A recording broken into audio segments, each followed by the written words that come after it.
Welcome to another episode of Power Alphas. I'm one of your co-hosts, Sabby Piscitelli, and as always, my beautiful, beautiful fiance, Mandy Saccomanno. How you doing today, baby?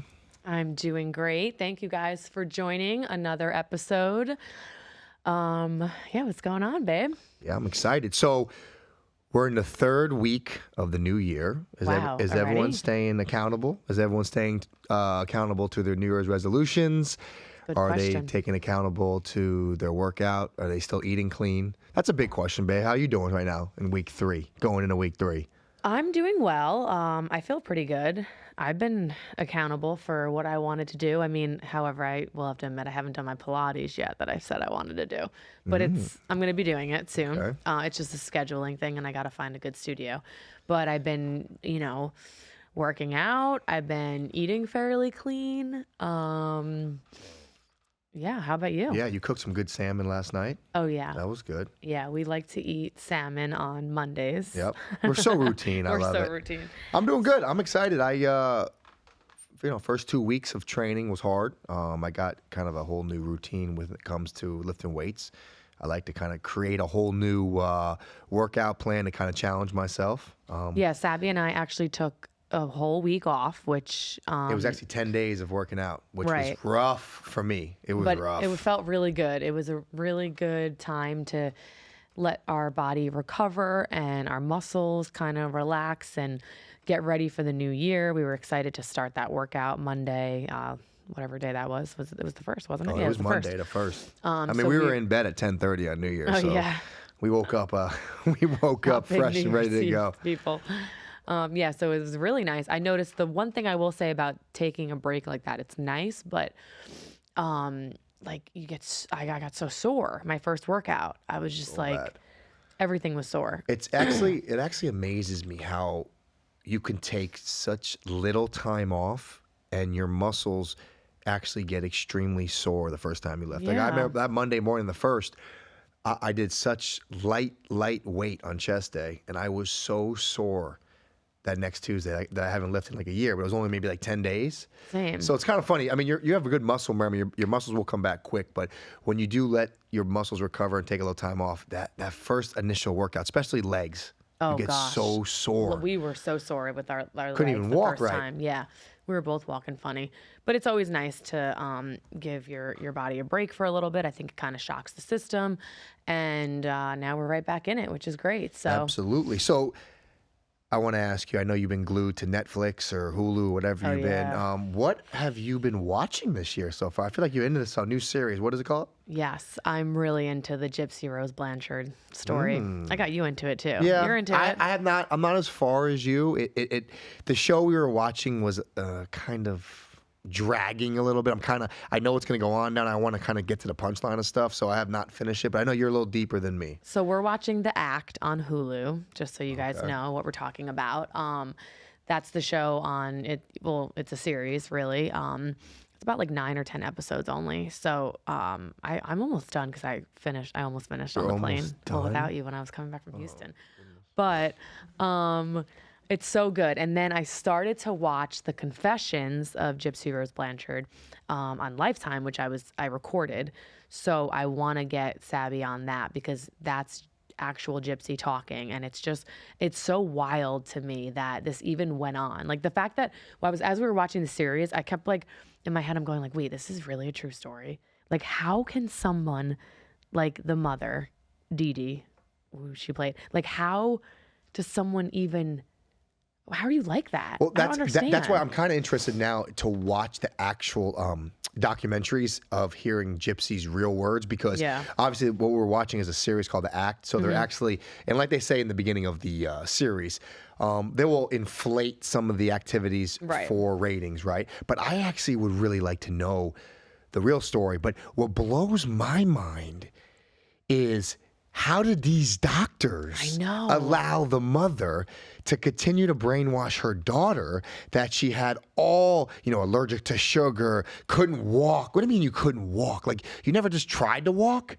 Well, and to me, that blows my mind, is how this woman, I mean, the actor that's in the series that we're watching is a very good actor. Oh, she's really good, the actress? Yeah, the actress. So obviously, like, if she is really playing what the mother did, I'm like in shock because she fooled everybody. She tricked doctors, she tricked family, friends, everybody. And I think I actually want to know the real story. I want to hear Gypsy. Before I comment more on this, I want to hear Gypsy's words because for me, it doesn't really make much sense of how she got away with all this. Well, that's why I want you to start watching the Confessions one, because I thought it was going to be a little exaggerated in the act. Obviously, it's a series and, you know, it's based on a true story, but they exaggerate a little bit, but it is pretty spot on with how things went down when you start watching the actual confessions of it. And it's really wild to me. But you got to remember, she was a minor going to the doctor. She was young. The doctors had to go through her mother for everything. She manipulated the system, the mother. I mean, she basically persuaded everyone. And then you start to see, I don't want to give anything away for those that didn't watch, but you start to see, you know, the doctors that are coming, like they're starting to red flags going up. Red flags. They're like, really, she's not allergic to, she's not a diabetic, she's not whatever, all these things. So it's just crazy to me that someone like would have that mindset of like why would you have a child if you're gonna do that to your child? Like some people should just not have kids. Like that woman should have never had kids. That's just evil. Like how do you do that to a kid? She never got to be a kid.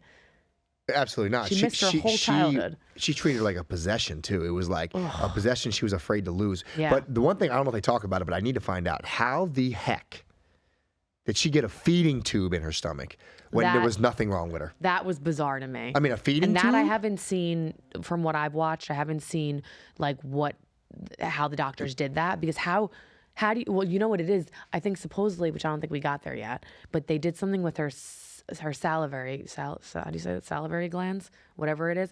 They did something, they like took out her salivary glands. I could be wrong with this, yeah, but regardless, insane. Yeah, but she's a really good actress. I really like her. The one playing in the series? I know. She actually is really good. The voice is like almost dead. Oh my gosh, so good. It's kind of crazy. But you know what? Kudos to Gypsy Rose Blanchard nowadays, killing the game out there. I think her following is up to like 8 million now. Every day it goes up like insane. That's unbelievable. So she gonna get paid. Brand's gonna be coming at her. She did her time, you know. It is what it is. People have their different opinions, but at the end of the day, I'm excited. She lived a very, very, very rough life. Yeah, I'm excited to kind of finish the story and then follow her journey because, like you said, she just got out of jail. She served her, I think, 9 years it was. Yeah. So yeah. Getting so that's married. Exciting. Yeah, so that's my fix. And you know me, I am not big on watching oh no. Well, I'm big on watching series and documentaries I really like. But Sabby makes fun of me because I can't watch a full movie. So if I'm into this, and Saltburn was another must, which I said in the last podcast. What was it? Saltburn, which I didn't have you watch. Really good. But anyway, so we're gonna have a little fun session today, a little different. I asked on my Instagram story to ask questions, which I always love to do for these things because they just engage a lot of conversation, and we're able to kind of steer off and talk about different things, and some of the questions are really great. So thank you guys for sending those in. So shall we start a little bit on that, babe? Absolutely. I'm excited to see these questions they're asking. Yeah, you're going to be excited for some of them. No. So I had a circle, like go through a lot of them and highlight the ones that I wanted to talk about, or else that some of them, when I read them, I don't know. Not PG. Not PG. All right, you ready for the first one? I am ready. Okay. Let's go. Because they're going to be, you know, a lot of for the both of us and whatever. So. Okay. Oops. Hold on one second. Okay. What was your favorite feud and why? My favorite feud in my WWE career, I would say, the Sonya Deville feud that we had, because it was the most personal, although I wasn't very happy with the way things ended because of different circumstances. I will say that Sonya Deville and myself, Daria, also known as, were best friends in real life. We always have been. We did everything together in WWE, traveled together. So the story was very real. It was a lot of fun. We had Otis involved, which everyone loved that storyline.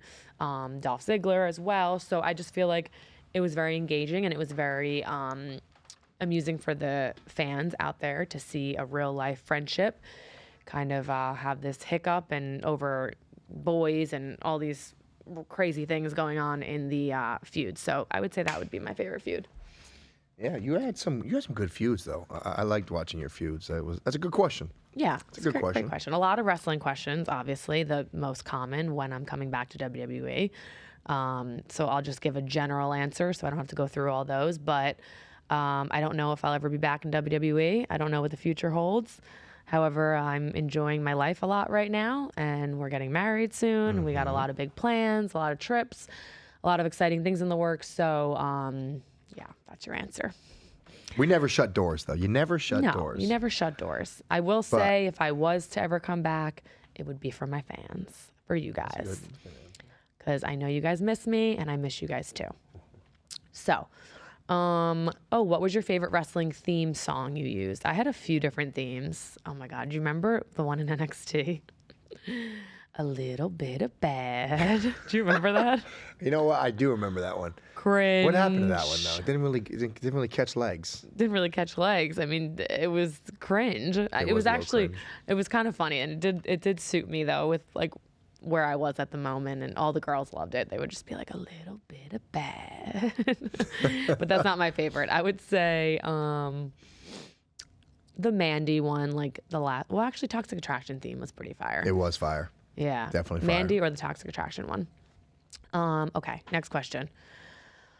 This one's for you, babe. For me? Yeah. What's the question? This one is just had it. Hold on. I might have to go back. She's smirking. I'm not ready for Ben. I'm not ready for this one. You see the little smirk she's got going on? This is a really good one. Ben, are you ready for this?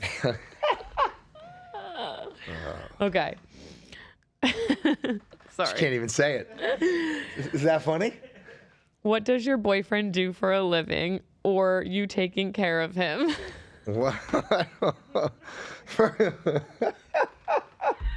First of all, I'm not your boyfriend. Okay, True. They got to get the question right. I'm your fiance. He's my fiance. And what do I do for a living? And what was the part? Do you take care of me? What does your boyfriend do for a living, or are you taking care of him? Oh, I like that question, though. You know what? I like that question because it can go a lot of different directions with messages in a podcast. First of all, I think it's funny because that's like the relevance of like people think social media and they see people doing well and then they're like, okay, well, what does he do? Right. Or what does your husband do? Or they forget what you did do. Yeah. So I had the privilege to be a second-round draft pick in the NFL. And we could talk about this right now a little bit too, because I think it's good messages for this. Mm-hmm. You know, I made the bulk of my money. I just turned 40. I made the bulk of my money that I've made in my life in my 20s. You know, I had the privilege to be a second-round draft pick, play 6 years in the NFL, come out of college, 7-figure signing bonuses. So for me, that is an important message because I learned financial literacy at a very young age. I learned living under your means at a young age. And for me, when I was young, I had the mindset of like, I want to create a lifestyle that's very comfortable, but not the money I was making at the time, because I said the money I was making at the time is not going to last forever. Smart. Right? So for me, I did a very good job of saving and investing when I was young. And for me, I wanted to create a cash flow amount of money that I knew that I could live a very comfortable life on and have financial freedom at a young age. So that being said, the beautiful thing is I do make a very good living with my investments and all my investing and we call it mailbox money, my cash flow. But it is a beautiful thing when you make a good living and your fiance 7-8 X's you a year. But that's a great thing, right? I mean, I am very grateful because I'm so proud of her. I support her. We do so many things together that we grow financially from. I know I've taught her a lot from what I've learned, and now that she's making money and from my mistakes in my 20s or from what I did great in my 20s when I was making really good money. So for that, I think the message here is, you know, all jokes aside, what has allowed me to not have a 9-to-5 job or not have to do anything I don't want to do is basically having the discipline to live under my means at a young age. And the one thing I am proud of is I haven't played in NFL since 2012. And yes, I was with WWE for years as well, which I, you know, made a decent living, but it wasn't the NFL money. What I'm extremely proud of is I haven't got an NFL check in over 11 years, and my net worth has not dropped at all. Wow. And I have not made the money that I was making in my 20s. But like I said, if you live comfortably, you live in a very financial state where you respect money, you invest money, and you learn how to grow money, then you don't have to ever do something you don't want to do. And I think that to me is financial freedom, right? Yeah. People sometimes think in the system in the world that, oh, I need millions and millions and millions of dollars to be, you know, have financial freedom or be wealthy. No, that's not true. That's not true at all. Create a lifestyle, understand the lifestyle, create a cash flow where you know that if you just cover your bills every month with your investments, then you lose your job. Say you lose your job. Say your money changes. Well, if your investments are covering your immediate bills, you really have nothing to worry about. So, all that being said, I love the question. It's a great question.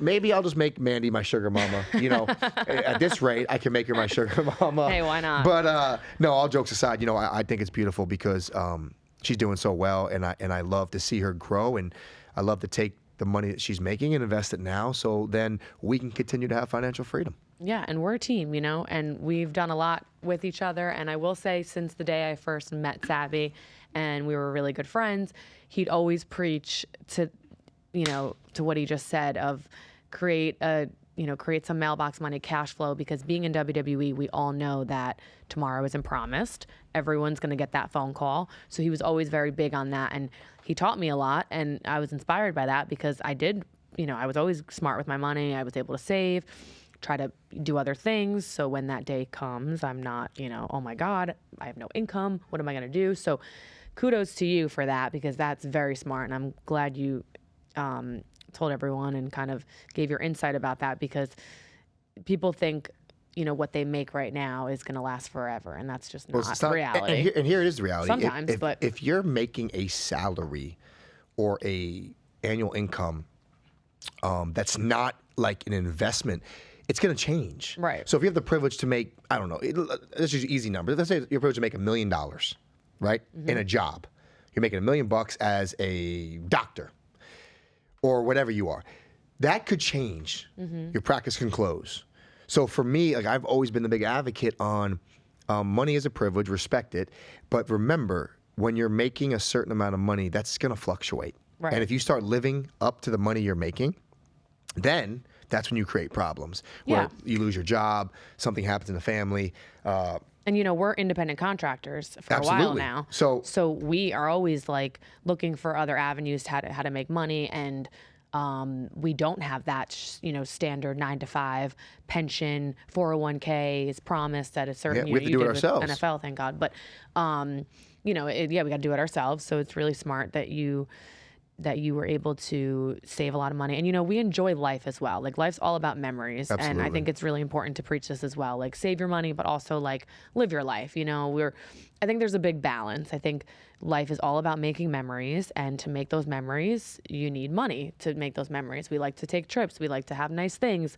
But it's being smart, and you're not being stupid, like, in the sense of, oh, I probably shouldn't make this purchase because I might not be able to afford it.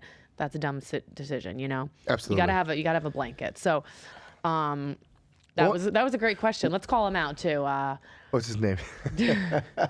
Dant72981. Okay, I like it, Dan. Dant. Well, Dan. Maybe Dan T is what it is. But Dan T. So Dan, are you saying I should stop all my investments and just let Mandy support me?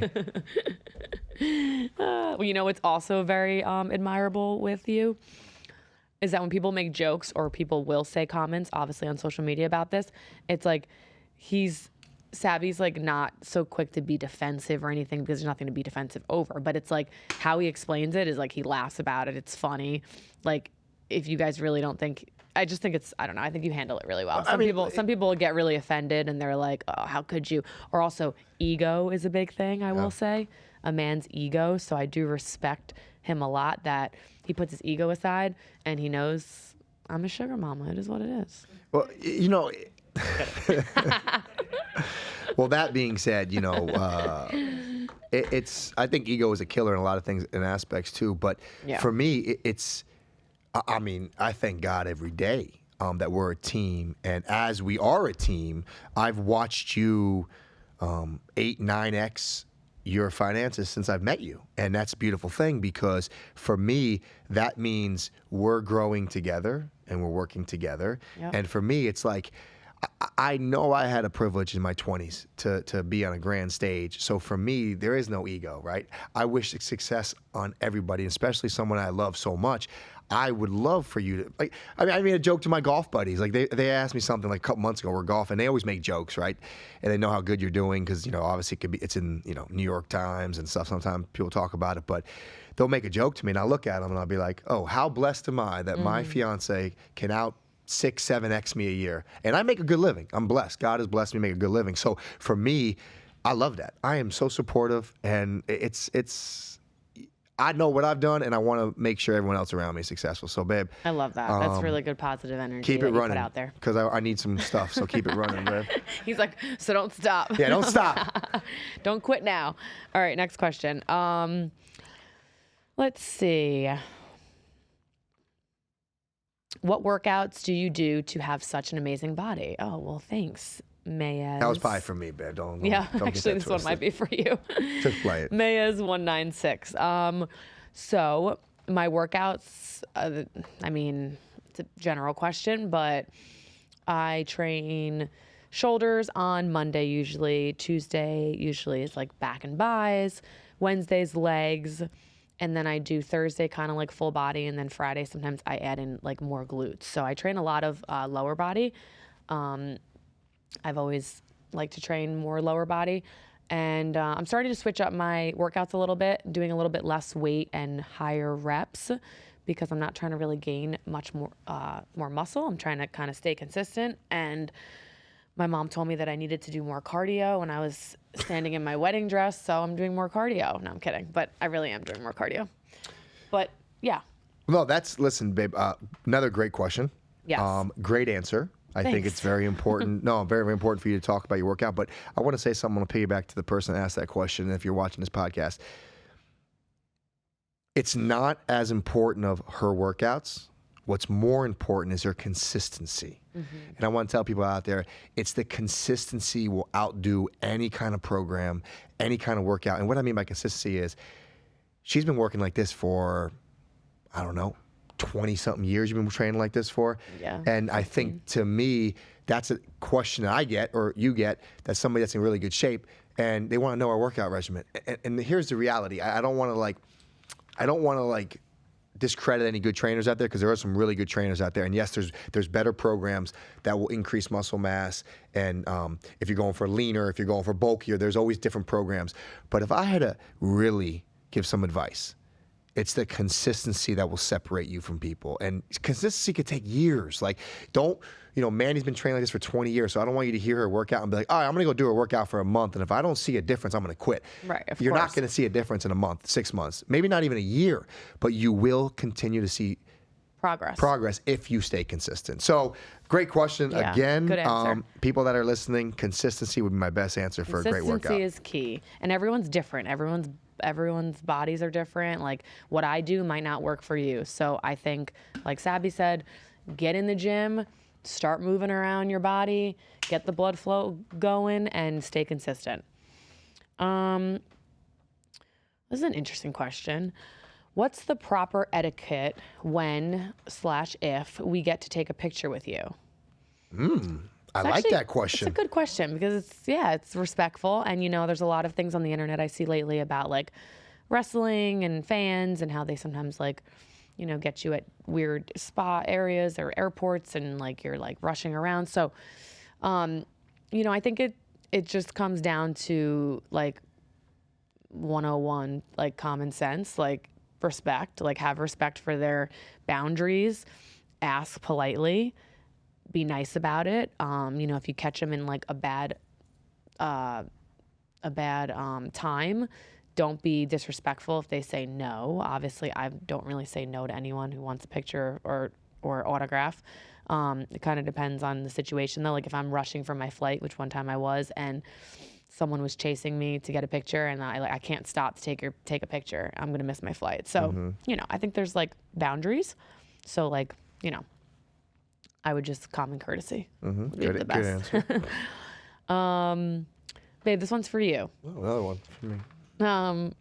Is it okay to forgive people even if they lied or hurt you? Why is it for me? You trying to tell me something? No, I just figured you'd be really good at answering this, and I feel like you've definitely dealt with this in your life. Say it again. Can we repeat the question? You can't phone a friend either. I need a phone. Is it okay to forgive people even if they lied or hurt you? I think it is. I think it absolutely is if the person is genuinely sorry and the person has genuinely changed. I like that. They got to change. I like that. We all make mistakes. We all do things we regret. I've done things that I regret with you early in our stage of dating or relationship. I actually thank God every day that my mistakes didn't ruin our relationship. And for that, I am extremely grateful. That's not why I asked you the question, though. I know, but that's the answer I said. But he thinks I want like confessions here. No, it's. I think it absolutely is, and I think if it's a continuously thing, then no. But once it happens, sometimes everyone makes mistakes, and it is circumstantial. It's circumstantial for sure. I mean, it all depends. You know, depends on the circumstance. For sure. It depends on circumstance. They cut you deep, and there's no turning back. Absolutely, it's a different story. Yeah, it's something that I think the answer is it all depends on the circumstance. For sure, definitely. Okay, next question. How many cars do you have? Funny story. I have no car right now. No, I'm That's kidding. not true. So we left one of our trucks in New York. So I currently don't have like an everyday car right now. Is what I'm pertaining to, but we have 3 cars. 3 cars. About to be 2 4. trucks, 1 car. Yeah, definitely looking for a new car right now, actually. So nice. We shall see.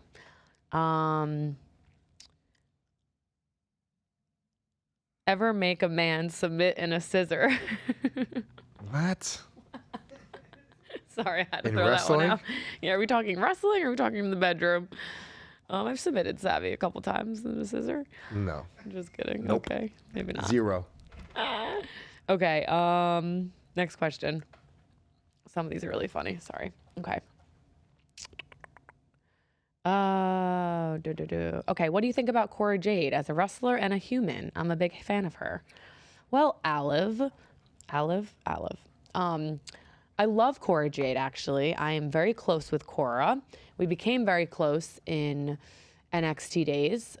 She's part of my little circle down there. I check up on the girls every once in a while. They're like my little sisters that I never had because they're a bit younger than me, but love Cora. I think she has so much potential. I always said that from day one. And Cora and I had a little special bond in the beginning. I think I told you the story when it was in the beginning when I got sent back to NXT and we were doing some shows in the PC. Good old days. Remember those PC shows? Sorry. And she was in the bathroom crying and I felt so bad. And I was like, oh my God. And like, I just saw like me or Daria or like any of the girls that like went through this. So I had to like, I didn't know her that well. So I went up to her and I was like, you know, what's going on? And she was crying over like critique that she got for her match. And I was like, oh gosh, these damn coaches. No, like. Yeah, they used to coach hard. I mean, it's a good thing. Like, I think there's nothing wrong with that, but I think she was getting pulled in a lot of different directions. And I think she was kind of trying to find herself. And I think she was very upset about the fact that one coach was telling her to slow down. And it reminded me of Daria because they always used to tell Daria to slow down. And it got frustrating because she's like, probably you too, because you guys are all like fast. It's like, slow down. Okay, well, I feel like I slowed down. So how slow do you want me to? So it was one of those things. And I just remember vividly. And I tried to tell her, like, listen, whatever they tell you, it's never going to be that good enough. It's never going to be, I mean, even if you got better, it was never going to be like, oh, you're great right now. Like, there's no room for improvement. Like, there's always going to be room for improvement. They're going to tell you this every day, and just work on it the best you can, and like literally take everything with a grain of salt down here. Because when you get up to the main roster, stuff like this moving slower, whatever they're telling you, ain't going to matter at all. It's how much money you make, okay? You bring to the company. All right. Next question. Babe, this one's for you. Yes. Another one. He loves these. Any tips for finding love? Why is that for me again? That's like not for me. I'm just picking Ben, random what kind of questions ones. am I getting? I'm picking random ones for you because I feel like you'd be good. What's your tips for love? Any tips for finding love? Finding love. I think this is a good one. Oh, tips on finding love. Stop looking. No. Honestly, tips of finding love. Honestly, become the best version of yourself. Love it. Become the best version of yourself. Become in love with yourself first. And yes, the reason why I said become the best version, because you fall in love with yourself, and your energy will be different, and you will attract the energy that you're desiring. And I truly do believe that it starts with yourself, you know, and I hear people say all the time, like, oh, I'm just miserable right now, but if I find a boyfriend or a girlfriend, I'll be happy. No. See, like, that's the opposite approach. You have to become obsessed with falling in love with yourself on every aspect, health, physical. Yep. And I think as those things fall into line, then you'll find love. But here's the reality as well. You can't force love. Right. Right? You can't force a relationship. I think, and we all do it, I did it, even before I probably found you, like I think we force trying to find love. And I think people, because of society, they put this pressure on themselves. Like, oh, I got to be in love by 30 and married by 31 and kids by 32. Like, it's not that easy. And I think that's why you see a lot of mistakes in life about divorces and separations, because some people just like the idea of being in love. But being in love, in my opinion, is... it's an amazing gift from God, because I mean, I'm 40 and I had a couple relationships. I thought maybe I was in love before you, with my high school sweetheart, another one. And I look back now, and the way I love you, I laugh of like the love I had for that, because I found my true love. And I think that comes, you can't force that. So my answer to that is fall in love with yourself, work on yourself, and if it's meant to be in love with somebody, you will find that person that has the same energy and the same work ethic and makes you better. Yep. I love that. Amen to that. That's a good one. And also, oh my God, I just lost my train of thought. What did you say right before you brought up your exes? I just said, like, you said something you think, like, this is anything in life.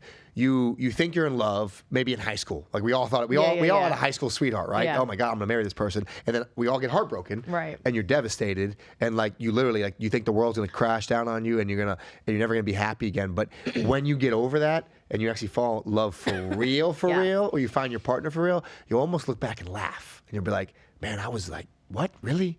So yeah, I just remembered. So go ahead. Yeah, sorry. Okay, so what I wanted to say to piggyback off that is also fall in love with the person. Oh, I just kissed this. Sorry. Fall in love with the person, not like the looks or what they have or who they are at the time. Like, because, you know, older people used to always tell me this too, as we're young and impressionable and, you know, oh, he's so cute and whatever. But it's like, if you don't fall in love with the person, looks fade. We all know that. You want to grow old with this person. You want to, you know, do other things with this person. I think it's really important to like have fun with them as a person when you're not being sexual. You know, there's no, like, you need to be friends. I really, truly believe that. And some people, I don't know, I feel like that gets misconstrued a little bit when you're young, because you like look for a physical attraction and whatnot, but fall in love with the person, because looks fade. And that's a big, that's a big one. Tremendous advice. And if I had to say that as well, that is spot on, because I don't want to break the man code right now, but even as young kids, young men, even maybe women, we do put too much judgment on the sex right away, the sexual part of it, right? And like Mandy made a great point. you could be very attracted to that person physically, right? And you might have initially a good intimacy in the bedroom. But if that person day to day doesn't attract you, that physical aspect of that person, man or woman, will fade quickly. Yep. And then you'll have no sexual desire to be sexual with that person. Then you're like, oh, what's wrong with me? What's wrong with that? Yeah, what happened? Oh, I know they're a good looking person, but it's not that, because if you don't fall in love with the person and you try to just seek the sexual part of it, and we all do it, men do it. I don't care what anybody says. Of course. You know, you might start dating a girl and you might have tremendous sex, but you don't even like hanging out with her. You don't even like going to dinner with her. You don't even like being around that person. But your sexual chemistry is really good, but you'll never be able to date that person. And then some people, they like you said, they become friends with a woman. Right away, they might not be as attracted to them, but they think they're pretty. They have a good relationship. They talk. And then they maybe start being intimate, and it's not exactly what they thought right away. So they kind of throw it to the wayside. Right. And I think that's a big mistake, because you gotta give it time. you got to give it time to develop. Yeah. And as you grow together, and then you start falling in love with different aspects of that woman or man, that will attract you. 100%. And I think for us, I love that. I mean, I could say in the podcast, I don't even care. Tell him how much you fell in love with my personality. Come on. No, and that's the truth. And I actually say this about Mandy. I actually fell in love with her personality before I fell in love with her beautiful looks, and I think that's really important. But I mean, I don't know how you feel. I say this strongly. I think we have a tremendous sexual relationship, and I think it's actually got better and better and better and better and better and better. Oh, for sure. And the only way it gets better and better and better, it's not the physical anymore, because we both are attracted to each other. Of course. But it's got tremendously better and better and better because you grow together. Right. And you're the same You're personality. more comfortable with each other. And the same goals and the same day to day. And I think that's very important. And we continue to work on that. And I think it's very, very important, because if intimacy loses a relationship, a lot of trouble can come in the back door. Yeah, you hear a lot of stories where it was like, oh, the sex was so good in the beginning or whatever it was, and then we had sex so much, and then all of a sudden we don't have sex that much anymore. It's like, well, why not? Unless, there's different circumstances. But it's like, so I love that we've grown in that intimacy field, because you get more comfortable with each other, and I just feel like you want it to grow and get better, not get worse, because like we haven't even got married yet. Like, what if it got worse? What are we doing then? You know what I mean? Like, or let's just say it got stagnant. Like, you got to, like. No, absolutely. And there are probably points where it does. Keep it exciting. And you just got to kind of reamp something. But another point I want to give some advice to. Don't compare any sexual relationship with a new woman you're dating off somebody you've been dating for like 5 years and you broke up with, because that's a big knock that men. I don't know if women do this, but I know men. I've heard men say they'll be in a relationship with a girl for 2 or 3 years. They broke up, didn't work out, whatever it is what it is, and then they meet a new person. They start dating and they're known for a month, and they're like, I like this person a lot. They're really cool, but the sex isn't as good as my ex. Well, how are you going to compare 3 years of history sexually, with growing and going through those moments with that person to somebody you just met in a month? Right. So for me, that's a knock that I hear a lot of people do. I've probably done as we were all younger and younger, and I've heard my friends talk about it. Just don't be so quick to judge that aspect of it right away. Yeah, I agree. For sure. That's a good one. And also, I think another common, we'll move on after this, but another common thing is good to have with your significant other, tips in finding love, is like, have some common ground with the person, like common goals, common values, morals. But you don't have to be exactly alike. You don't have to have the same religion. I'm just talking like similar common goals, and you're willing to work with that, because when you have children, and we don't have children yet, but this is from the knowledge that I get from people with children, is that if you don't have those commonalities of like how you want to raise your child, or specific things, what's right and what's wrong, you're going to come into a lot of difficulties, because you're not going to be on the same page. And then you're raising a child, and you're either having the child go in one direction or the other, or you guys are butting heads, and it's just like a disaster. So that's like a big tool of advice that someone just gave me recently, because we don't have kids yet. And I feel like we have a lot of common ground and common, like, good morals together, which is a great thing. But if you don't, I think there's Great trouble. Great point. Oh, I like this question. Next question.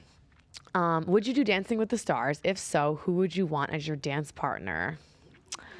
Ooh, that's a good question. I would so do Dancing with the Stars. I actually was like talking about it like almost a year ago now with some people. I would love to get that opportunity. It would be amazing. And I don't know who I would want as my partner. Probably what's his name? Ben. Do you know his name? What's his face? Oh my gosh, I'm so bad with names. The young. Which one? The one that was just on with that girl that was. Yeah, he's been on a bunch of seasons. I don't know. I forget his name. I'm so bad with names, guys. I'll get you it right now. Yeah, Hold on. but it's okay. But he's really good, and I feel like he would be fun to work with. So, and I would obviously need the dancer. You know, I'm the celebrity. You know. Anyway, although I did do dance for a while. So, okay. When will you and Tino have a baby? Do you want to answer that one? Or should I? Honestly, should I be and I would carry the baby? Maybe I should have more say. I mean, my answer to that is when God has blessed us with a beautiful child. I mean, God's plan. It's God's plan. It's not God's our plan. I mean, it is. The question is when we start trying. You mean? Yeah, I mean, well, so we're getting married in November, like we told you guys. And in a perfect world, where we want to do a bunch of things this year, travel, go on an amazing honeymoon, kind of figure out our next steps as far as like business plans and what we want to do. We have a lot of things in the works, which we're excited to share with you guys as well. But then God's plan, it would be really nice to have a baby within the next couple of years because, you know, I ain't getting any younger. Yeah. That's for It'd be nice to start in a honeymoon. You know what I'm talking about? Yeah, you know, stay tuned. Can you smash a watermelon between your legs? Don't even. I do. We're not even going to answer that question. I do have very strong legs, so I feel like I could. Thank you, user 29400. Okay. Secret of your glutes. Well, there is no secret. Like Sabby said earlier, consistency is key with my glutes. Also, I always had nice glutes, not going to lie. I was born with them. I got nicest cheeks in high school, so I did have a good base. Probably a little more fat back then and more muscle now. But I do a lot of isolation with my glutes. I like to isolate the glutes a lot. I like to actually do just glute workouts. I'm not talking just like leg workouts. Like I do a lot of like hip thrusts are really great for the glutes, kickbacks. I do a lot of like band work, single leg stuff that really focus on the glutes. It's like how you position your feet. Like on the leg press, for instance, I'll do like my feet close together and push out, which is more focusing on your glutes rather than your legs. So I do a lot of that kind of work that focus on the glutes rather than the legs because I ain't really trying to grow my quads that much more, you know. So next question. Ooh. If you could collab with anyone in the whole world, who would it be? Ooh. Collab for what? I'm assuming Onlyfans collab. Oh. I'm assuming that's what you're asking. Gertrude. If I can collab with, I feel like I would collab with,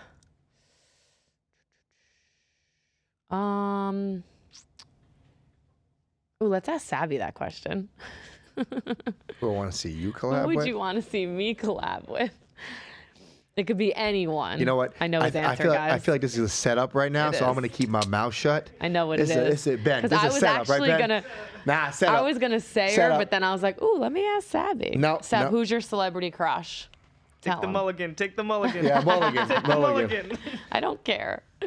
Tell him your celebrity crush. It was when I was younger. Younger. J-Lo.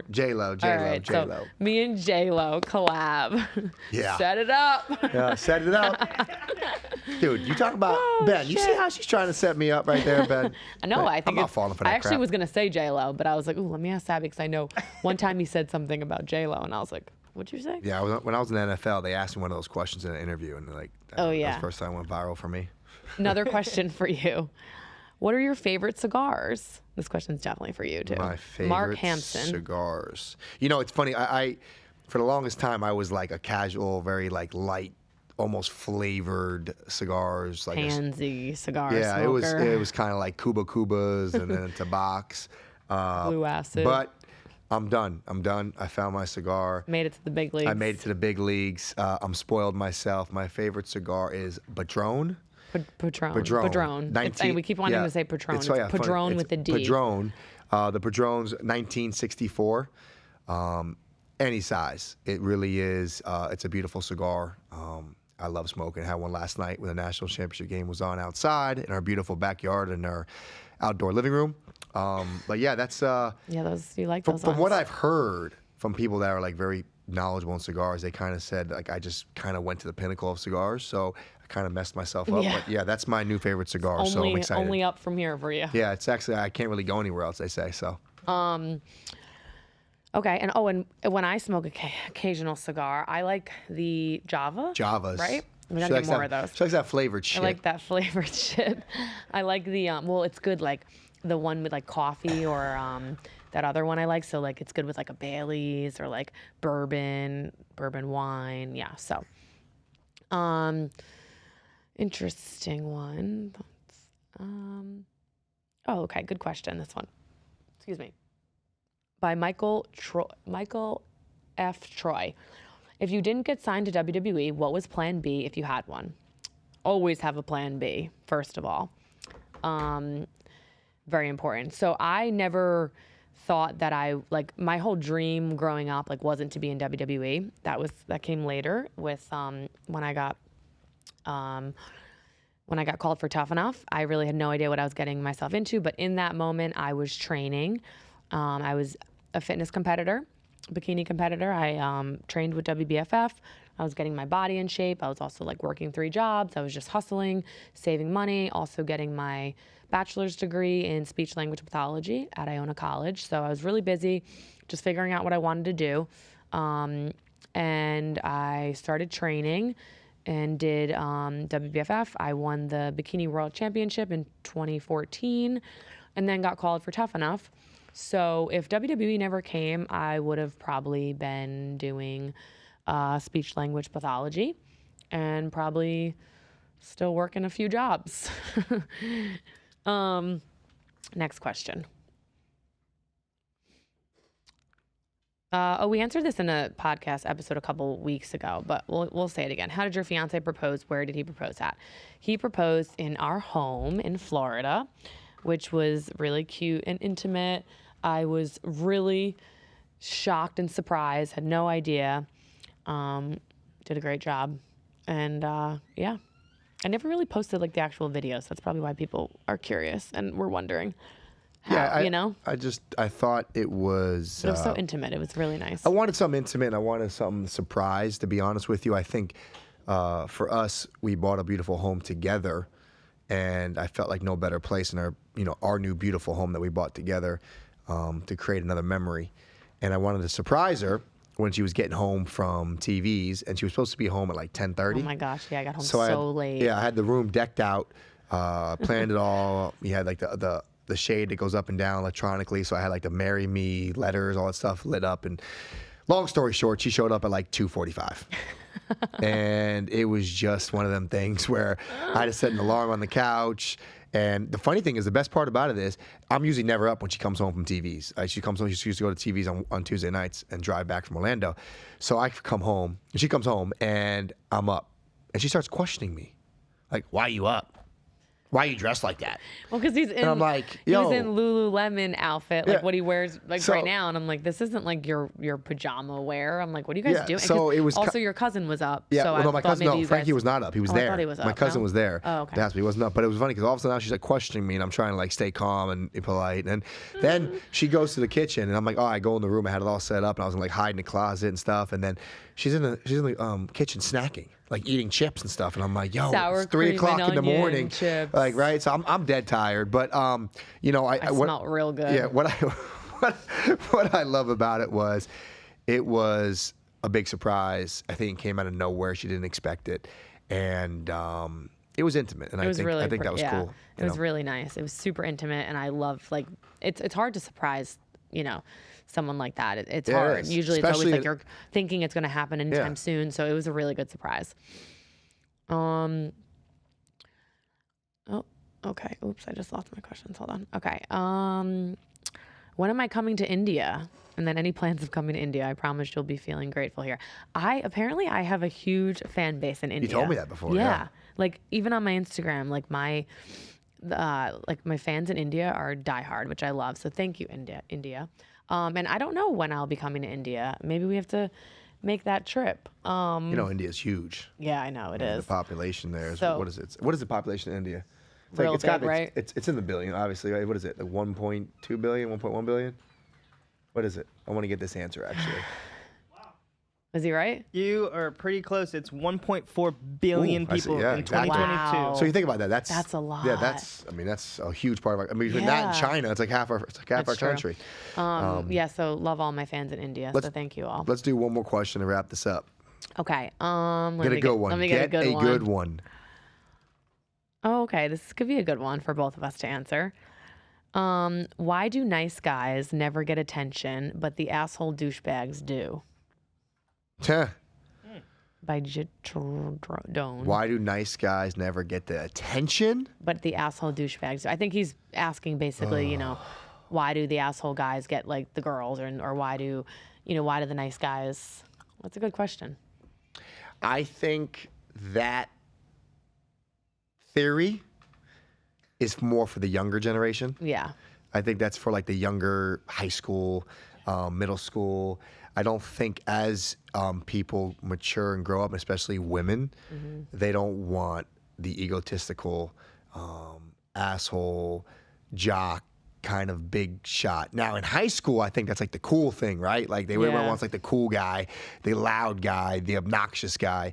But I think in high school, it's just more of like a reputation, like an image thing, like, oh, I'm dating the bad boy or this guy. And I think when women actually grow up or men grow up and they realize that's not what they want, then I think the nice, respectful, humble guy will always get the best woman available and the best result, because that's in reality, that's what life's all about, right? Be humble, be grateful, be respectful. And I think, even me, listen, I'll admit it right now. I mean, I was a sports star from I can remember. And, when you start getting that reputation, you think you're bigger than the game. You think you're that good when people are wearing your jerseys in college and you're walking into campus and everyone's trying to take a picture with you. You get caught in that like egotistical world that maybe my ego was too big.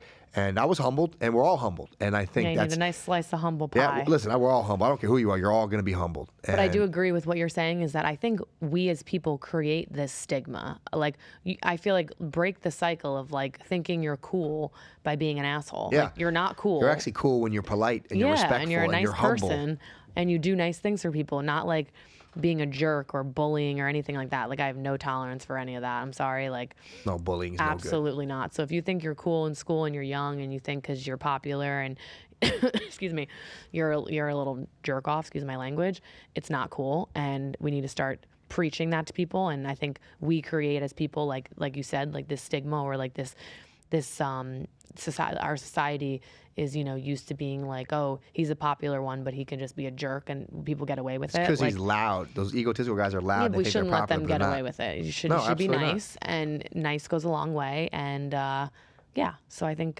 stay being nice. Hey, here's another one. Nice and respectful will get you a woman. Being cocky might get you a little girl, or a girl that's not yet grown up or mature. So good point. That's a big key. But listen, this was a great podcast. I actually love the interaction with the fans. I actually love the Q&A, because that's what we do this for. We do these podcasts to grab people's attention, maybe drop some knowledge. If one or two people that hear this podcast get motivated to go work out, or we change something about their life, I'm happy. I'm excited to be on a podcast that can help somebody. But we want to continue to grow and create guests, or get guests on the show, and just create good advice for young, older, whatever age you're at. I hope it kind of helps everybody that watches this show. So yes, thank you guys for listening. We love doing the Q&As. I love doing them. I do them a lot on my social media. They're just really great for my fans to catch up with what we're doing. So stay tuned for more episodes to come. Don't forget to like and subscribe to our YouTube channel so you get all the notifications. address in the comments what you like to see, what you want to see, who you want to see. So thanks again, and we'll see you guys soon.